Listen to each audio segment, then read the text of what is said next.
And welcome to another edition of Odyssey House Journals. I'm Trip Mitchell, and that's Randall Carlisle. And just joking that we've got a young, beautiful guest on to make us look more peer appropriate. Well, and we saw that the ratings were slipping last week, and so we needed somebody here to boost ratings. So I Yeah. found the most beautiful woman I could on the street, and I said, "Hey, do you want to be on a podcast?" And she said, "Yeah, sure." Yeah, and that was nice enough for you. What are we going to talk about for the next half hour is going to be a challenge, but I bet we'll come up with something. We could talk about her Okay. makeup and her clothes, but we don't want to talk about that. Her name is Amy Daeschel, and she's a good friend of mine, and I call her.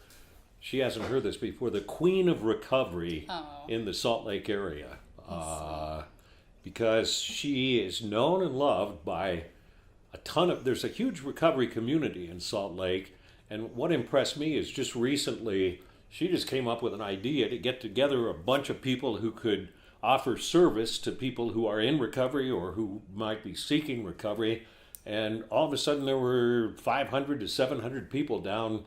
And a whole bunch of organizations. So you have a lot of power, young lady. Oh, it's the community that has power. It was a great idea, and a lot of people with a lot of passion about treating substance use disorder or helping them with housing, whatever that looks like in the community, to reach out and say, hey, you're not alone. It was very easy to bring those organizations together because the passion's all the same and we're all fighting the same battle. So it was beautiful to see. Wonder if we could get a crown or something and say Queen of Recovery on it. Would you wear it then? Now, is there a Prince of Recovery or King of Recovery, or are you pretty much the royal family all in one? There's an army of recovery. Yeah. I mean, it's everybody. It's every voice matters. Everybody's story makes an impact. Everybody knows the darkness. Everybody has that pain that they can relate to. And, when we speak up together as one voice, it's super powerful to come together and to just tap in on that passion that everybody has to help. So in a previous show, we had Riley from USERRA on. Yes. And he was talking a little bit about the community here. And I asked him, because Utah's a pretty conservative state, you would think that people in recovery are kind of a small minority stuck off in the corner. And he indicated that's not the case in Utah, that it's there are more people than you'd ever think who have a drug or alcohol issue. It's unbelievable. I moved from Florida, from Miami, back to Salt Lake. I grew up in Salt Lake as a child and then moved all over down south and had just recently come from Miami, and I've never seen a recovery community like Salt Lake City has. It's remarkable how connected they are together, all the different organizations, and how well they work together. And coming from Miami and see what they have out there, it's not as connected. You're going through such a process to find the resources that you need, and nobody communicates. But in Salt Lake City, every individual fiefdoms in Miami. Correct. Yeah. I mean, and you're going all over, But Salt Lake City has condensed it down into one workable format, to where we communicate, to where we have all the resources, we're educated on each organization.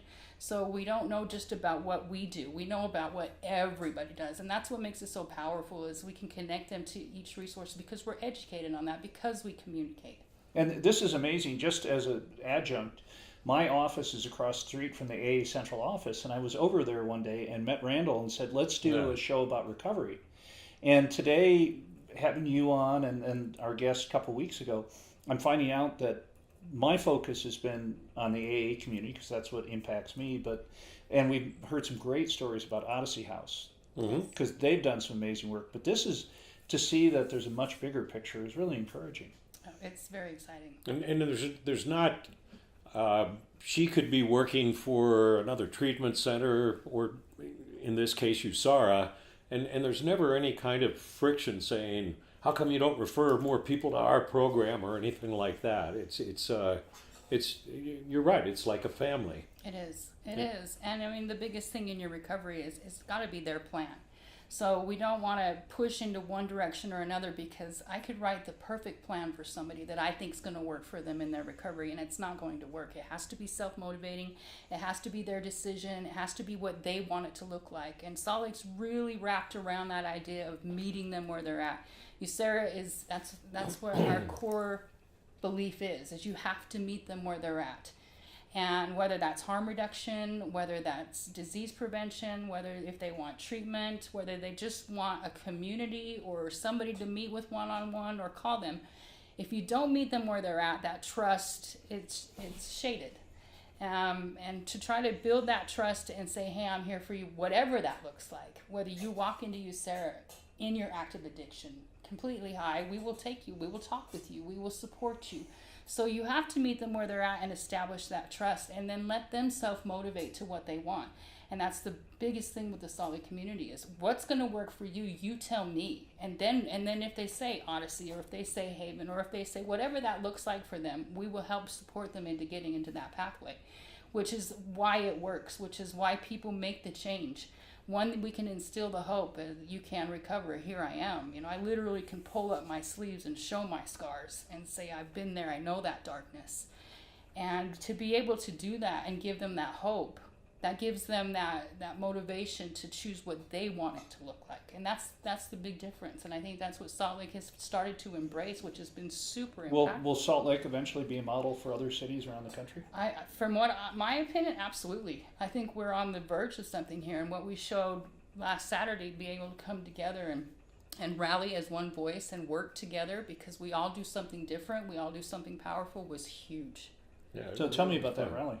So we decided to organize an outreach. I was contacted to have a story covered up about what my outreach efforts were, and that's just not what it's about. It's everybody's efforts. So I thought, let's get everybody together. I got VOA Detox together. They were there and took people straight into detox. And we had Odyssey, we had Flourish Bakery, we had Justice for Cody, we had YPR, we had Recovery Soldiers Addicted We Stand, we had Utah Harm Reduction, Utah Naloxone, One Voice, The Haven. We had them all. Everybody showed up for one massive outreach. We provided clothing, hygiene kits. Wait, and were you downtown? Yes, right at Pioneer Park. Free food. Free food. We had Congressman Ben McAdams come show his support. It was. They had tarps lined out on the grass with tons of clothing. Jen Plum from Naloxone, Utah Naloxone, was there handing out Naloxone kits. I mean, it was just a whole conglomeration of. How many people were down there? I would say about 700. Yeah, I would agree. We had the Burrito Project who did 300 burritos and was out fairly quickly, and then Justice for Cody cooked 200 hamburgers, 200 hot dogs, and we ran out of everything. What a tremendous event! And this was your idea? She just did it all on her own. That's why I call her the queen. It's not on my own. The idea was mine, but the effort was everybody's. I mean, I can't take the credit for what everybody showed up and did. It was every organization. You have a unique story. I do. The thing that's cool about her that I think is if you say drug addict or alcoholic or whatever, everybody has their own image, right? And probably when you talk about drug addiction, probably everybody's first image might be down on the block, Rio Grande, not somebody in a suburban house, a normal person. Amy's both. So take it away. So my addiction started on a dependency. I had 12 foot surgeries that spanned over a year, resulting in being prescribed 5 oxy 30 milligrams a day. So they had me on a very high dose. Do you have any left? Oh, they got better. They got a long time, which built a strong dependency. And life has a beautiful way of bringing trauma to your world, right? I was going through a divorce. My mother committed suicide. I was a single mom trying to raise 2 kids with this dependency on pain pills. And all of a sudden, the pain pills were ceased with no taper, with no plan with the doctor of how to come off of those. I was just cut immediately off and relocated to Florida when all this was going down to try to start over with my kids. I was in financial bankruptcy in Utah. The market was good. I was in mortgage, was my career. It was good in Florida, so I relocated there. And my world came tumbling down. All this trauma came. I had no plan. It was just not working out. Relapsed. Started paying for the pills because I knew, one, what they did. The dependency showed me that, one, I can function on these, and they give you that you feel superpower on these, right? Like, I had no idea how these would affect me. Couldn't afford the pills anymore, switched to the first $10 bag of heroin. Started smoking it, took the withdrawals away. I was able to function, lost everything once I switched to heroin. Relocated back to Utah. My kids were staying with family and had to fight for custody. My ex-husband was trying to avoid some child support. So I flew back from Florida, lost everything to fight jurisdiction in Utah because that's where the custody case was, and just broke. And the heroin had taken over.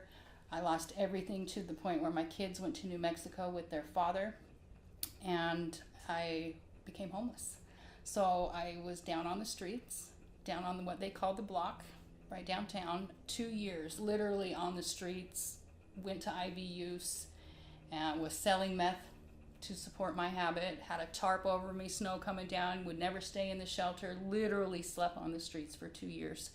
In and out of jail, 267 days on misdemeanor charges, never was charged on felonies, for just paraphernalia and possession, begging for treatment. But because I didn't start using till I was 38 years old and had no criminal history, I wasn't eligible for the treatment programs in jail. I'd have to sit and wait a year before I could even get into the CATS program because I didn't have the criteria that made me eligible or bad enough to be eligible for the programs. So I was just released back on the jail, right into my addiction. Overdosed twice, almost lost my arm to that staph infection from an abscess. Went right back out and used. I mean, coming out of the hospital, I'm pumped full of oxys, given all these prescriptions. There was just never any hope for me. Praying that the next shot would kill me. And it wasn't until Operation Rio Grande, when that rolled out, that I got arrested on August 23rd, 2017. And 37 days later, after I was detained, I was offered treatment. Grabbed it.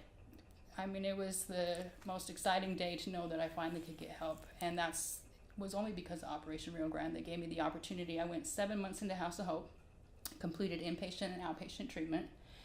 While I was in outpatient treatment, I started working for Haven Residential Support Staff, which showed me the power of community.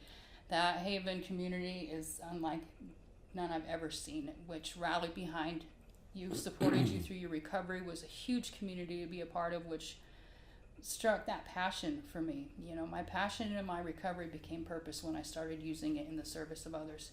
And that's when I knew, like, I didn't want anybody else to be in that situation and not have the knowledge or the ability to be able to go through treatment. I work at VOA Detox as well. I work there part-time. And I didn't even know that facility existed until I started working there. The detox? The detox center. Had Really? no idea that VOA was even an option for me. I'm surprised you didn't end up one of those nights down on the street. You would think. At VOA Detox. You would think. It was either straight to jail or right back on the Wow. street. Was never even told of it. Even when I would go into the road home and ask for services, I was never even offered that. And so it became clear to me that we need some voices out there. We need some people who are going to be able to just show up and give those services and offer those resources, which is why I love you, Sarah. I'm on the same team as my coworker, Riley Drage. We are ARCHES, and it stands for Addiction Recovery Coaching in Healthcare and Emergency Settings. She's got that down well. Yeah, And we have a unique team. We are able to deploy into the hospitals and emergency care settings. So we do detox, we do the Women and Children's Center. We're getting ready to roll out with emergency services and ride with them on site, because we're finding that about 85% people are not taking any emergency care after an overdose. They're refusing to go to the hospital to be checked after an overdose, going so right back out. they'll get the drug that saves their lives Right. and not want to go in. Which puts you right into withdrawal, which means you're going to want to go right back out and try to counteract that. Now, naloxone's only effective 30 to 90 minutes, so these people are in severe risk. I don't think people are aware of the fact either when they see all these advertisements and news stories on the Lockzone, because I've watched it. I'm sure you've seen it too. When a first responder will administer it, somebody had obviously overdosed thinking they were going to get high, okay, and so they did too much and they were going to die, so they get naloxone, and the second you come to, you're no longer high, and people can become very violent and very upset about the fact that I just bought some stuff and now I'm sober. I don't like it.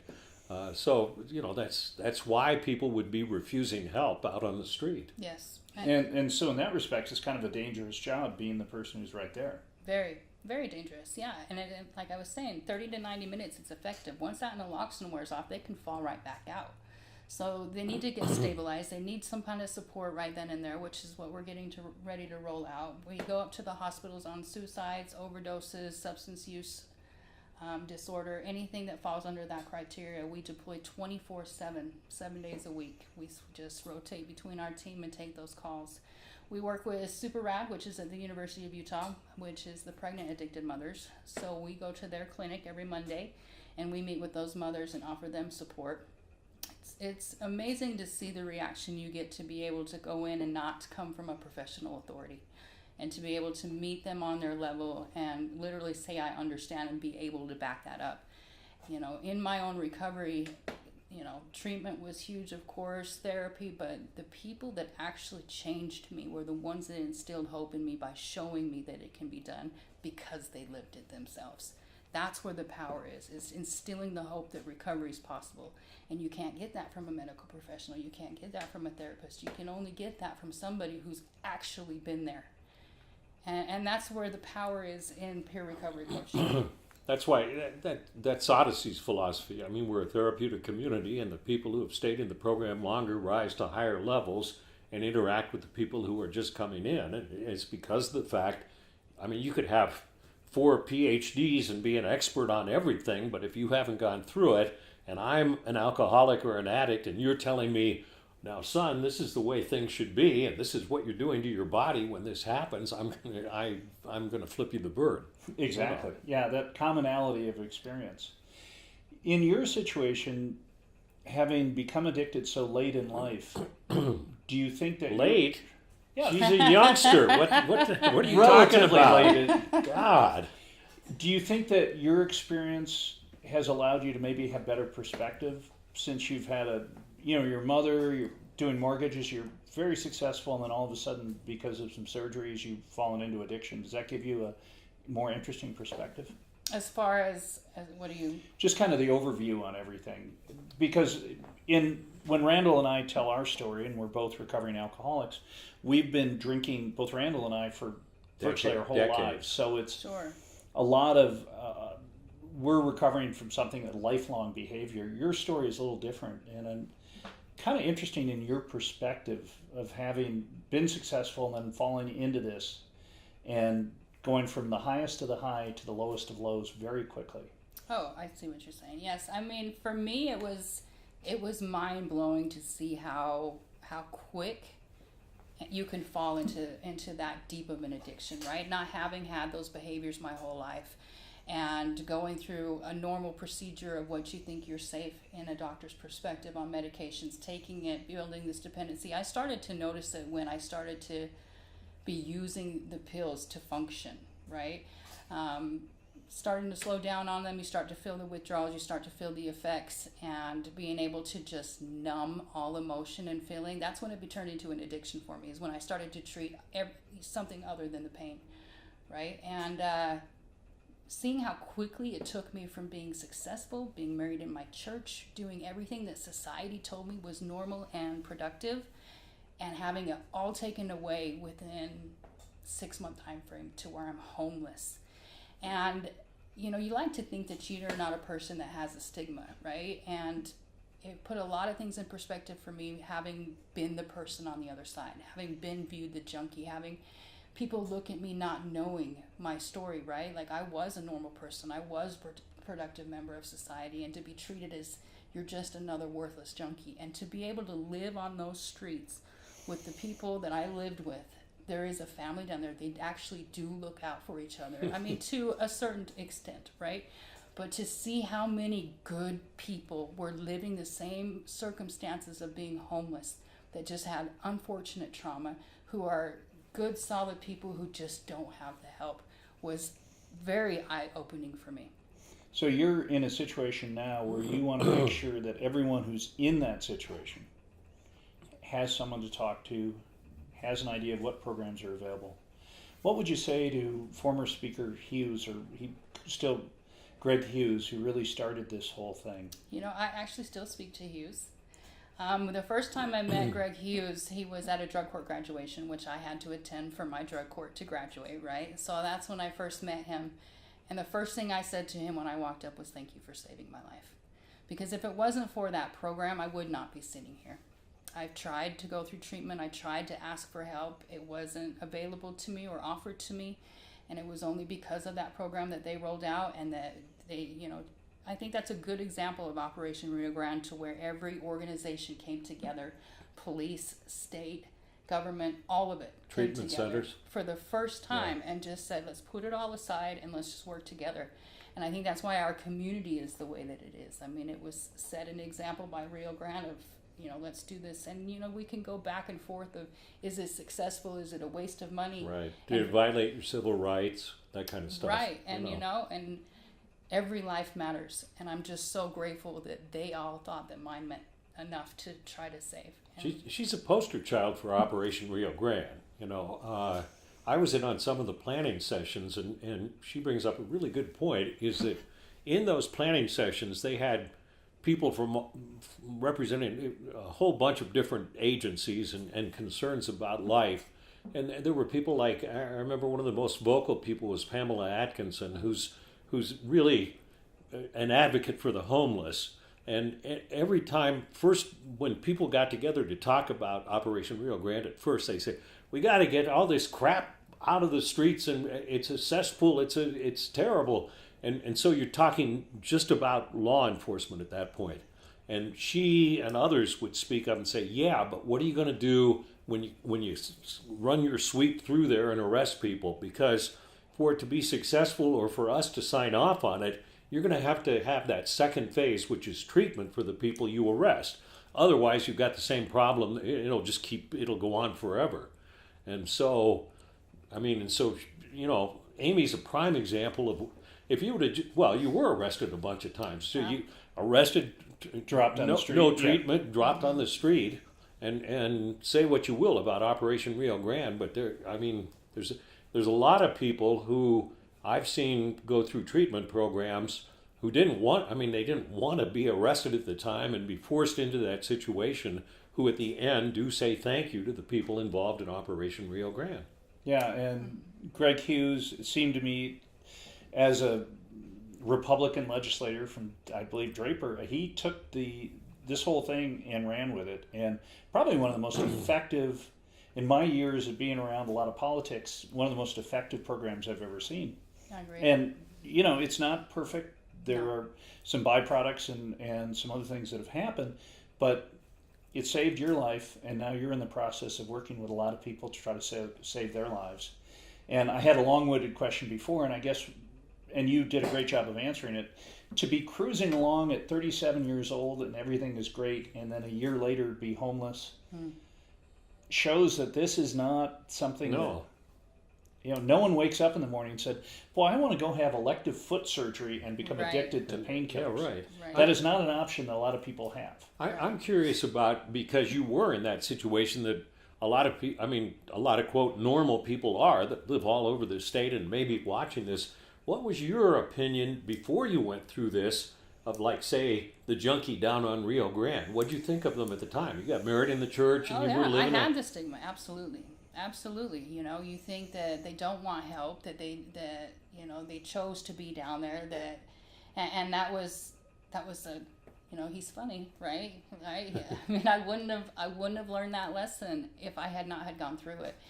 And as much damage as I caused and as much pain as I caused, you know, of course I would take that back, right? Of course I wouldn't want to put that on anybody or put anybody through that.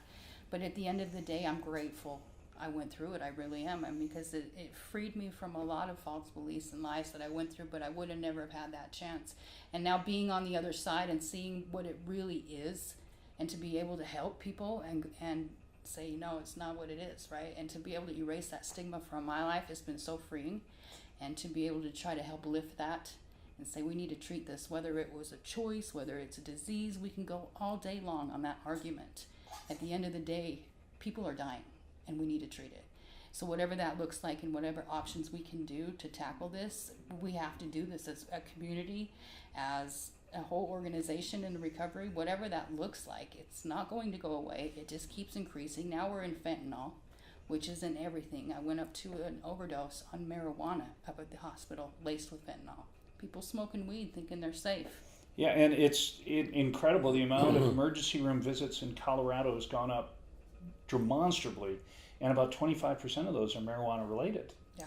And this is a drug that most of us I look at like it's just recreational and not harmful. But when you add fentanyl, it can be deadly. Deadly. I mean, fentanyl's so I can't believe how powerful it is. And carfentanil now, which is an elephant tranquilizer, which is even stronger than fentanyl. There was a bust on the eastern seaboard because you can get fentanyl a lot cheaper than you can get heroin or anything else. And so if you mix it all, you make more profit as a dealer. And they did and you order it online from China.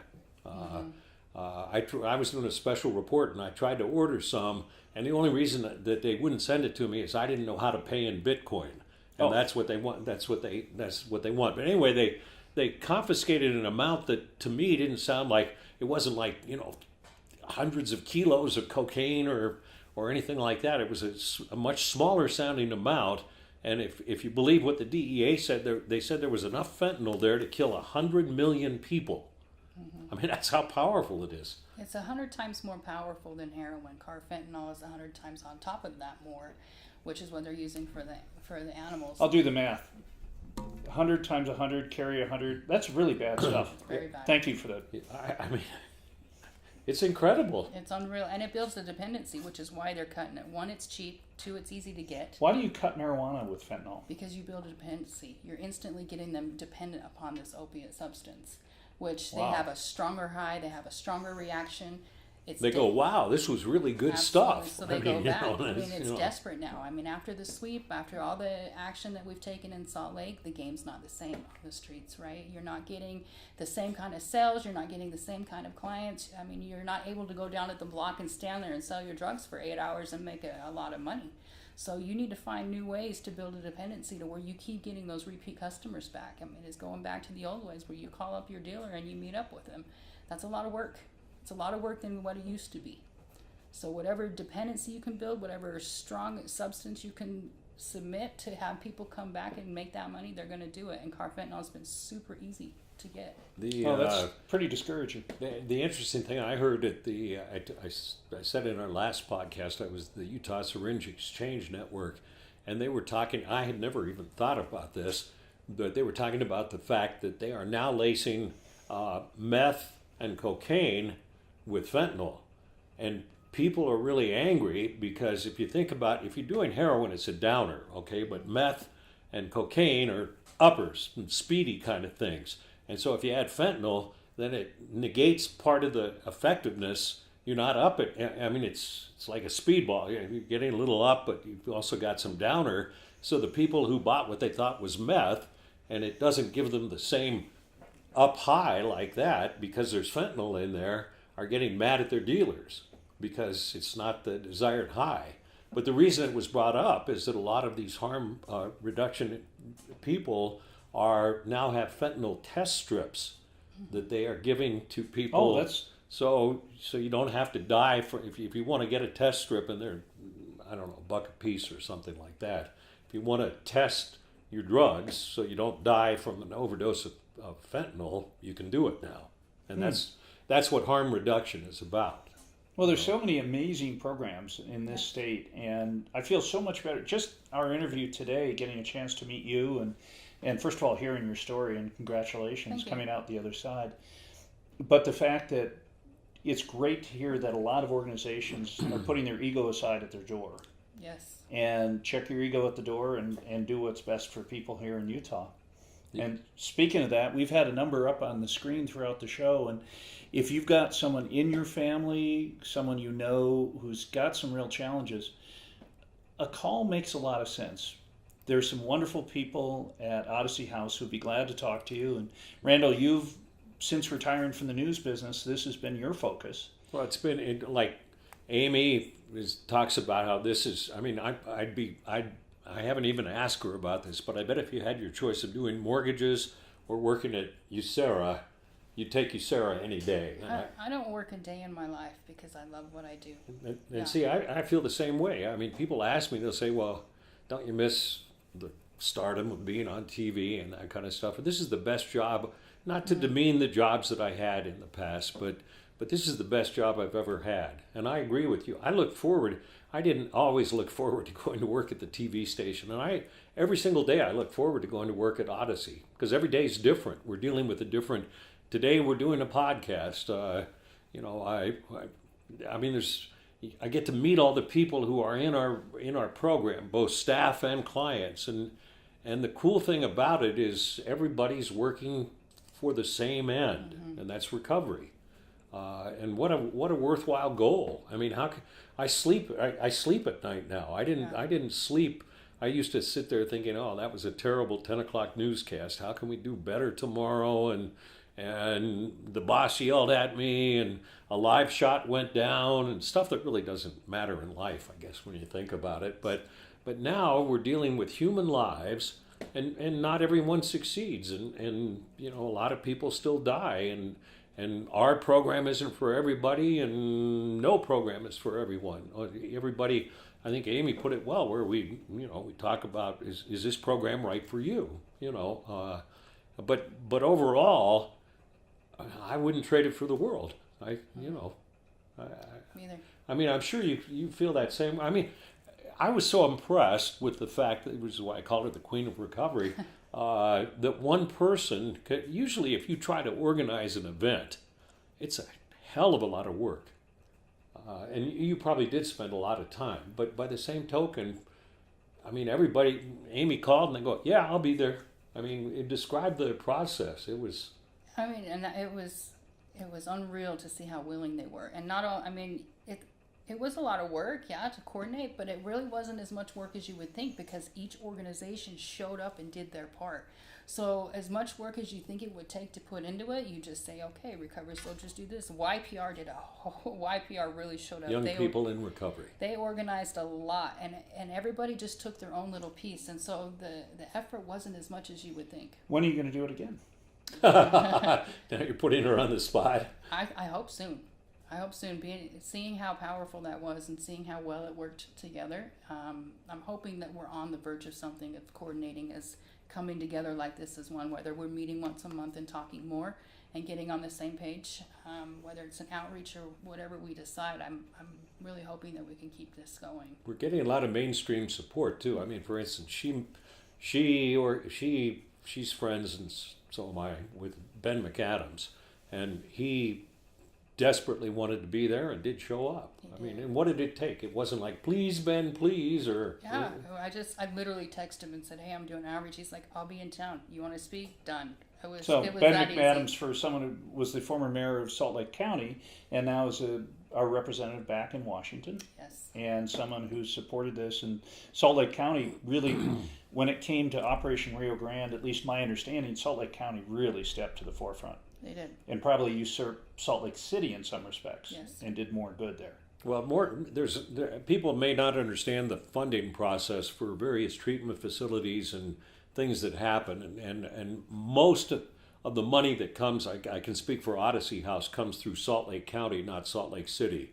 Salt Lake City is primarily responsible for the outside things that happen around the road home and things like that, and they do. And they do support like some affordable housing projects and things like that. But most of the money comes from Salt Lake County Behavioral Health to fund programs that are doing good things, around the county. So, and Ben's a prime example of mainstream support if you think about it. I mean, Ben's a good Mormon, a Democrat, I guess, so that doesn't make him as good a Mormon. But when he was running against Mia Love, one of the areas that he considered as part of the community that he needed to campaign in was the recovery community. Mm-hmm. I saw him. He came out to Odyssey's Mill Creek facility, which would be about 90 or 100 people there, talked to them, ask about that, came out to one of our graduates meetings, which was only 6 or 7 people at our outpatient clinic, and I filmed one of them, and he was asking, it was, and he was talking, and our graduates obviously have gone through the program and understand, like Amy does, what's entailed with the substance use disorder issue. And he was asking legitimate, well, tell me what it feels like. I mean, why were you doing this? So what can we do to help? And how can government play a more constructive role in this whole problem that we're dealing with? And it's nice to see people in a position like his that care. And I know he cares. Oh, absolutely. For him to sleep on the streets. Yeah, that's and true. Put himself in that situation was very, very humbling to see him do that. His love and dedication is it's just remarkable. It's unbelievable. Well, the preceding announcement was paid for by Ben McAdams for Congress. Or as he's known in the election community, Landslide. Right. Because hey, Amy, thank you so much for coming out. I appreciate it. Your story is pretty inspiring, and Thank you. what we can take from it is that addiction, alcohol, these are things that are closer than you think. And so again, if you're watching and you've enjoyed this last little visit and you've got some questions, give a call. The Odyssey number's at the bottom of the screen right now. 801-322-3222. Call now. But also, you're welcome to stop into USERA anytime, Yes, right? please. Well, during that day. Yeah, Nice. USERA is located on 21st South. 180 East. Beautiful red brick building next to TV Specialist. Right, and USERA is just, I mean, they have social activities for people in recovery, and like we heard in a previous podcast, if you're high and you want to go in and talk to somebody, you can do that. And we have every resource that you're looking for, and if we don't have it, we will find it for you. So we're basically the resource center of where you want to go in your recovery, whether, like we said, harm reduction, disease prevention, treatment, housing. We'll help you with your resume. We're a community center there that they can come in, use the phone, they can come in, use the computer, just have coffee, just have a safe place to go. We get a lot of people from VOA Detox that discharge for their 24 hours and don't want to go use, so they'll come hang out with us until they can go back and readmit. So whatever that looks like, we're here to help wrap around that. That's fantastic. So yeah, I mean, and it's a prime example of the recovery community, and I think the thing that I really like about this podcast and about people like Amy and USERA and Odyssey and everybody else and Tripp for talking about it is our whole goal is to remove the stigma of the thing, so that you don't judge like Amy might have when she was a housewife doing mortgages, saying that junkie on the street made a bad choice. That it is a disease and it should be dealt with just like any other disease. Alcoholism, substance use disorder, it's all a disease. And I guess the thing that makes me angry, when we talked about this in one of our other podcasts, when I say I'm an alcoholic in recovery and people say, oh, were you drunk on TV? I mean, and they have this idea attached that, you're making some bad choices when you go to work or something.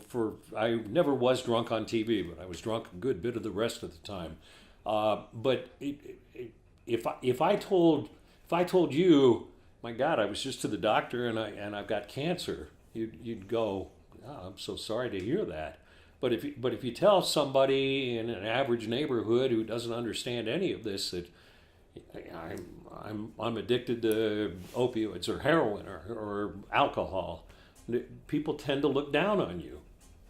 And the goal is, in the long run, is if people just look at you the same way as if you had cancer. Or the difference is that this is treatable, and there's probably more hope for this disease than there is sometimes in cancer. True.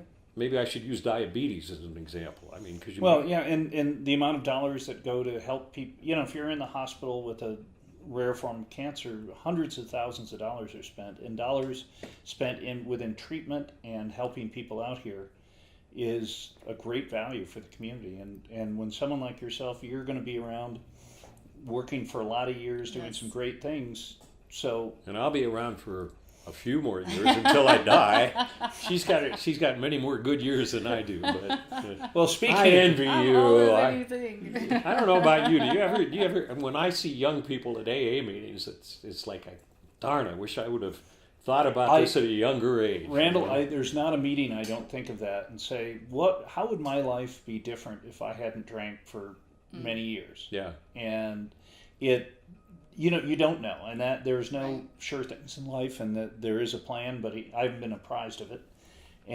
But you're right, and as a disease, we have a stigma, and that's why I was very happy to run into Randall over at the AA Central office and say, let's do a show together. And Lee, the other member of our team, and Bill Francis, people want to get this out. He's from Comcast. Lee's behind the cameras. Lee, and so we try to reach people, and having guests like you, I really look forward to doing that show, and it's just because I get a chance to meet people like you and hear your story. Thanks so much. So I was walking down the street and I just found her and asked her if she wanted to do this. How do you think she did? That is amazing. You maybe don't get into TV. Maybe become a TV producer or a casting director. Casting director, the new Jeff Johnson. Amy, thank you. Randall, as always, we look forward to doing this another time. Every week. And we've enjoyed being with you. Again, want to thank Bill Francis, Lee, who's done all the production. For Randall, I'm Trip Mitchell saying thanks for watching, and we'll see you next time. Have a great week.